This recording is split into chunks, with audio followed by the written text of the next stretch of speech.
नमस्कार दोस्तों। आज पूरा विश्व कोरोना महामारी से जूझ रहा है। इस विकट परिस्थिति में मैं दीनबंधु सिंह, संस्कृत साहित्याचार्य, आप बच्चों के लिए कुछ व्याकरण बताने जा रहा हूँ और पूरी उम्मीद है कि आप सभी कक्षा के छात्र, चाहे 8, 9, 10 किसी भी वर्ग के हों, सबके लिए यह फायदेमंद होगा। ये समास का टॉपिक है। आज मैं बता रहा हूँ समास प्रकरण के बारे में। समास किसे कहते हैं, समास के कितने भेद हैं, इस संबंध में आप लोग विस्तार से जानेंगे।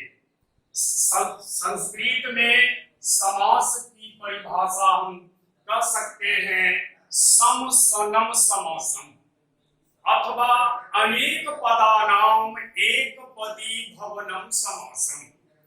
जब दो या दो से अधिक पद अपने बीच की विभक्ति को छोड़कर मिलते हैं तो वो समास होता है, समास कहलाता है।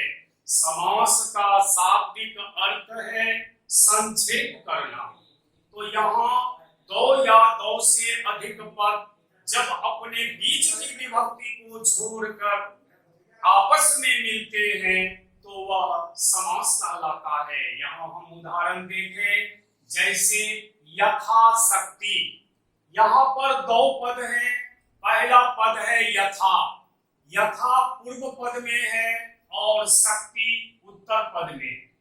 अब देखिए, जब विग्रह करते हैं तो शक्ति अनतिक्रम में, अर्थात शक्ति के अनुसार, तो ये आपस में मिलते हैं। इसकी विभक्ति जो है शक्ति अनतिक्रम, ये मिलकर हो गया यथाशक्ति। दूसरा उदाहरण हम देखें, जैसे उपवनम। उपवनम को हम जब करते हैं तो उपवनम में उप जो है ये पूर्व पद है और वनम उत्तर पद है। अब देखिए, इसका विग्रह जब करते हैं तो होता है वनस्य समीपम।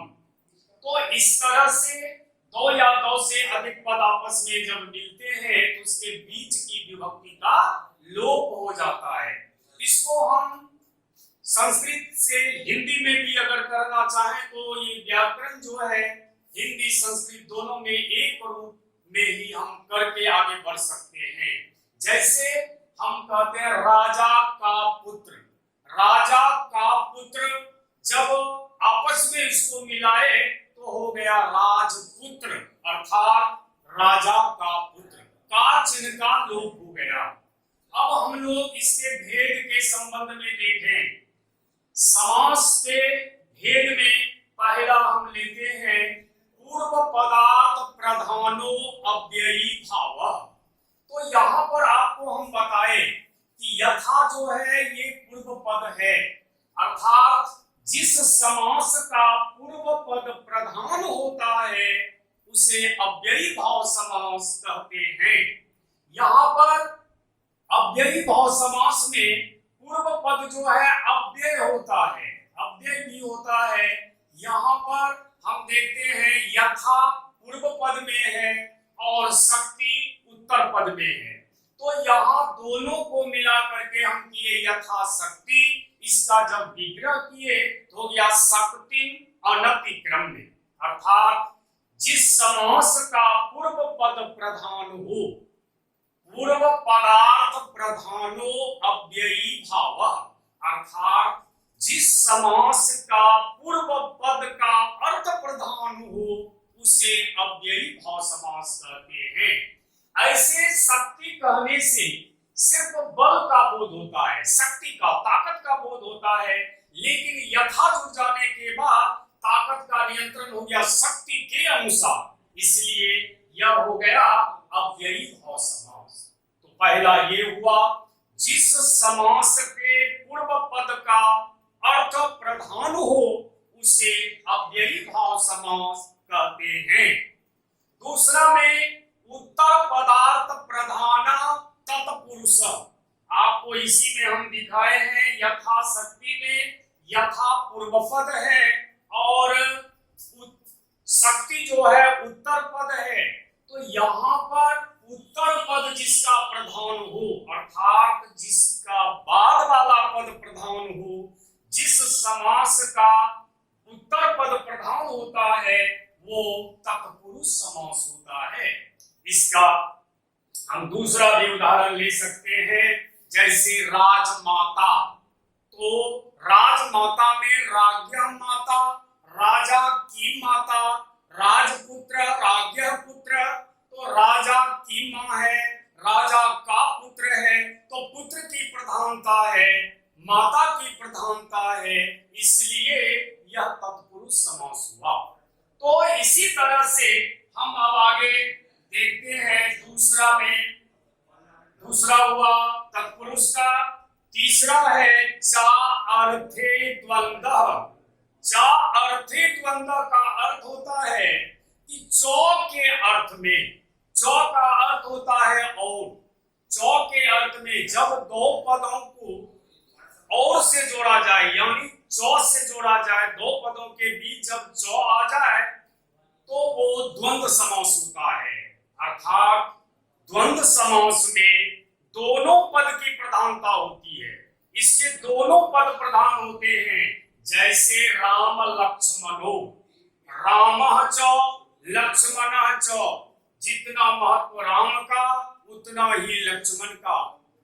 माता पितरो, माता च पिता च। भ्रातरो, भ्राता च भगनी च। इसी तरह से हम देखते हैं जब जैसे राधा कृष्णो, राधा च कृष्ण च। तो इसमें यह देखा जाता है कि दोनों पद इसके प्रधान हैं और दोनों के बीच में चौ, यानी चौ और की महत्ता हो गई, इसलिए यह द्वंद्व समास हो गया। तो इस तरह से द्वंद्व समास का परिभाषा हम संस्कृत में देंगे, चा अर्थे द्वंद्व अथवा उभय पदार्थ प्रधान द्वंद्व। उभय का मतलब होता है दोनों। जिस समास का दोनों पद प्रधान हो वो द्वंद्व समास होता है। तो अब हम आगे बढ़े 4 नंबर में। तो चौथा नंबर में है संख्या पूर्वो द्विगु। संख्या पूर्वो द्विगु का मतलब है जिस समास का पूर्व पद संख्यावाची हो, संख्या हो उसमें, गिनती वाची हो, वो होता है द्विगु समास। जैसे त्रिभुजा। त्रिभुजा का मतलब है त्रयाणाम भुजानाम समाहारः। जिस यहाँ पर त्रिभुज में हमने देखा कि 3 भुजाओं का समाहार है। चतुर्भुज चतुर्णाम भुजानाम समाहारः, त्रिभुवनम त्रयाणाम भुवनानाम समाहारः, त्रिफला त्रयाणाम फलानाम समाहारः। इस तरह से हम जब पूर्व में संख्या का बोध देखते हैं कि त्रिभुज, चतुर्भुज, त्रिभुवन, त्रिफला, तो ये हो गया संख्यावाची, इसलिए ये हो गया द्विगु समास। जिस समास का पूर्व पद संख्यावाची हो वो द्विगु समास होता है। इस तरह से हम इसको बाद में दर्शाएंगे आपको किस तरह से हम कॉलम करके करेंगे। आगे देखें, विशेष विशेषण और उपमेय उपमानम च। जिस समास में विशेष की विशेषता अथवा उपमेय का उपमान हो, यानी उपमा उपमेय हो और विशेष की विशेषता हो, वो कर्मधारय समास होता है। जैसे मृग नयनम, मृग नयनम, मृग इव नयनम। मृग के समान आंख है। आंख की तुलना की गई किसके आंख से? तो मृग की आंख से। तो मृग इव नयनम। उसी तरह से नील गगनम, नीलम गगनम। गगन आसमान कैसा है? नीला है। तो इस तरह से आसमान यानी गगन की विशेषता हो गई नीला, नीलम। तो नीलम गगनम, नील गगनम। तो इसमें विशेष विशेषण और उपमेय उपमान का बोध होता है तो कर्मधारय होता है। दूसरी बात है कि समास को विग्रह के आधार पर भी हम विभाजन में लाते हैं। जैसे लंबोदर है, जैसे लंबोदर को हम सिर्फ इतना करें कि लंबम उदरम, लंबम उदरम कहने से ये कर्मधारय बन जाएगा, क्योंकि उदर कैसा है तो लंबा लंबा है। इसी का विग्रह हम आगे किए हैं। तो ये हो गया बहुव्रीहि का उदाहरण। बहुव्रीहि समास में क्या होता है? अन्य पदार्थ प्रधान बहुव्रीहि। अन्य पदार्थ माना ये दो समास में दो पद हैं, पूर्व पद और उत्तर पद। इसमें बहुव्रीहि समास में ना तो पूर्व पद प्रधान होता है और ना उत्तर पद प्रधान होता है, बल्कि कोई अन्य पद प्रधान हो जाए तो वो बहुव्रीहि समास होता है। जैसे इसी जगह हम उदाहरण में लंबोदर लें तो लंबम उदरम यस्य स, लंबा है उदर जिसका वह। चंद्रशेखर, चंद्रम शेखरम यस, यानी चंद्रम शेखरे यस्य स, ऐसा कर दिए चंद्रमा है सिर पर जिसके वह, तो ये बहुव्रीहि का उदाहरण बन गया। बीना पानी तो बीना पानो यस्यासा, तो ऐसा उदाहरण हम करते हैं तो ये बहुव्रीहि समास का होता है। तो बहुव्रीहि समास में दोनों पद में कोई प्रधान ना हो करके इसका अन्य पद प्रधान होता है। तो बहुव्रीहि समास में हम ये देखें कि इसमें यस्य स रह करके, यानी लंबा है उदर जिसका वह, चंद्रमा है सिर पर जिसके वह, त्रिश यानी चक्रपाणी चक्रम पाणो यस्य स, चक्र है हाथ में जिसके वह। तो ऐसा सब उदाहरण जो है वो बहुव्रीहि समास का होता है। इसी तरह से 7 नंबर में नए समास। नए समास में हम ये देखते हैं जिस समास का पूर्व पद ओ आ नौ नौ से प्रारंभ हो, जिस समास के पूर्व पद में ओ आ नौ नौ हो और वह नकारात्मक बोध कराए, नकारात्मक हमेशा वह निगेटिव बोध कराए, वो नए समास होता है। जैसे अप्रिय, अप्रिय मतलब क्या हुआ? नो प्रिय, जो प्रिय ना हो अप्रिय हो गया।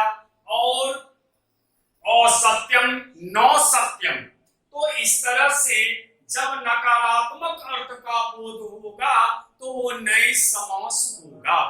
लेकिन इसी जगह ओ आके रहने के बावजूद अगर वो नकारात्मक अर्थ का बोध नहीं कराता है तो वह नए समास नहीं होगा। जैसे आजीवनम, आजीवनम, यहां पर आ तो है लेकिन इसका अर्थ हो गया आजीवनात्, यानी जीवन पर्यंतम। तो इस तरह से यह नए समास नहीं हुआ, ये हो गया अव्ययी भाव समास। इस प्रकार समास में हमें याद रखने का है पद। इसको ध्यान में रखने के लिए सबसे पहले पद को ध्यान में रखना है। यहाँ पर देखें पद में, जैसे आप देखें यथाशक्ति को ही लें, यहाँ पर आप देखें यथा और शक्ति, यथा को पूर्व पद में लाए और शक्ति को उत्तर पद में। अब ये पद अगर आप समझ गए तो समास समझने में कहीं कठिनाई नहीं होगी। तो यहाँ सीधा है, जिसका पूर्व पद प्रधान होगा वो अव्ययी भाव समास होगा। अव्ययी भाव, जिसका उत्तर पद प्रधान होगा वो तत्पुरुष होगा। और यहाँ पर जिसका दोनों पद प्रधान होगा द्वंद्व समास होगा। जिसका पूर्व पद संख्यावाची हो, संख्यावाची, वो हो जाएगा द्विगु। फिर इसी जगह जिसका दोनों में कोई प्रधान ना हो, ना ये ना ये, वो हो जाएगा बहुव्रीहि। इसी तरह जिसका पूर्व पद ओ, आ, नो, न से शुरू हो और वो नकारात्मक अर्थ का बोध कराए तो वो नई समास होता है। इस तरह समास को समझने के लिए सबसे पहले हमें पद को समझना है। तो पद अगर समझ में आ गया, यहाँ अव्ययी भाव में पूर्व पद इसका प्रधान तो होता है और अव्यय भी होता है। अव्यय का अर्थ होता है जिसका रूप ना बदले, जैसे यथा, उप, ये सब जो है अव्यय है। और इसी तरह से यहाँ तक पुरुष में उत्तर पद की प्रधानता हुई। और यहाँ द्वंद्व को पकड़ने के लिए देखिए, द्वंद्व समास कैसे हम जानेंगे कि ये द्वंद्व समास है, तो इसमें देखना है 3 तरह के नियम। इसमें 2 पदों के बीच यदि संस्कृत के च हो या और हो तो वो द्वंद्व होगा, अथवा उसके दोनों पद प्रधान हो तो द्वंद्व होगा। यहाँ पर जब हम देखते हैं कि बीच में च है तो आंख मूंद के हम देंगे कि ये दोनों पद प्रधान है, इसलिए यह द्वंद्व समास है। अथवा ये कहें कि दोनों पदों की प्रधानता हो, जैसे माता पिता, माता च पिता च। तो यहाँ पर माता पितरो भ्रातरो राम लक्ष्मणो राधा कृष्णो अनेकों हम उदाहरण लेकर देखें तो इसमें एक दूसरे का पूरक है, दोनों की महत्ता है, इसलिए ये हो गया द्वंद्व समास। और संख्या पूर्व द्विगु में तो स्पष्ट है कि पूर्व पद जो है संख्यावाची होगा। विशेष विशेषे और उपमेय उपमानम, यदि विशेष की विशेषता जो विशेष होता है और उसकी विशेषता जो बताई जाए अथवा उपमेय का उपमान हो तो वो कर्मधारय होता है। इसी तरह से अन्य पद जिसका प्रधान होगा वो हो जाएगा बहुब्रीहि, और जिसके पूर्व में ओ, आ, न, ना हो वो होगा नई समास। इस प्रकार समास में हमने देखा कि इसका अर्थ ही होता है संक्षेप करना। समास का शाब्दिक अर्थ है संक्षेप करना, और इसको संस्कृत में सिर्फ इतना कह दें सम सनम समासम, अथवा अनेक पदानाम एक पदी भवनम समासम। तो यहाँ पर सम सनम समासम का अर्थ ही हो गया संक्षेप करना। जब हम 2 या 2 से अधिक पदों को आपस में मिलाते हैं तो वो बीच की विभक्ति को छोड़कर आपस में मिल जाता है तो वही समास कहलाता है। तो मुझे पूरी उम्मीद है कि आप लोग इसको देखकर फायदा उठाएंगे, और यदि अच्छा लगे तो आप लोग पुनः इसे सुनेंगे। दूसरा टॉपिक हम बताएंगे जहां से भी होगा यथासंभव मैं प्रयास करूंगा कि आप लोगों को मदद मिले इससे।